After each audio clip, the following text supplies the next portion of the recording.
Hello শিক্ষার্থী বন্ধুরা, দেশের সব স্কুল কলেজ বন্ধ ঘোষণা করেছে সরকার।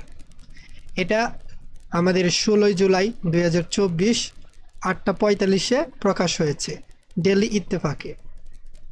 আমাদের বলা হয়েছে শিক্ষার্থীদের নিরাপত্তার পরবর্তী নির্দেশ না দেওয়া পর্যন্ত দেশের সব স্কুল কলেজ বন্ধ ঘোষণা করেছে শিক্ষা মন্ত্রণালয়। মঙ্গলবার 16 জুলাই শিক্ষা মন্ত্রণালয়ের তথ্য ও জনসংযোগ কর্মকর্তা এম.এ. খায়ের স্বাক্ষরিত এক প্রেস বিজ্ঞপ্তিতে এই কথা বলা হয়েছে। এতে বলা হয়, বিদ্যালয় ও কলেজগামী শিক্ষার্থীদের নিরাপত্তার বিষয়টি বিবেচনায় নিয়ে শিক্ষা মন্ত্রণালয়ের আওতাধীন মাধ্যমিক ও উচ্চ মাধ্যমিক পর্যায়ের সব শিক্ষা প্রতিষ্ঠান এবং পলিটেকনিক ইনস্টিটিউটসমূহের শ্রেণী কার্যক্রম পরবর্তী নির্দেশ না দেওয়া পর্যন্ত বন্ধ থাকবে। তাহলে আমাদের 20 তারিখের যে পরীক্ষাটি সেটা আপাতত হচ্ছে না। পরবর্তী যদি নির্দেশ দেয় যে 20 তারিখের পরীক্ষাটি হবে, তখন আমরা জানিয়ে দেব।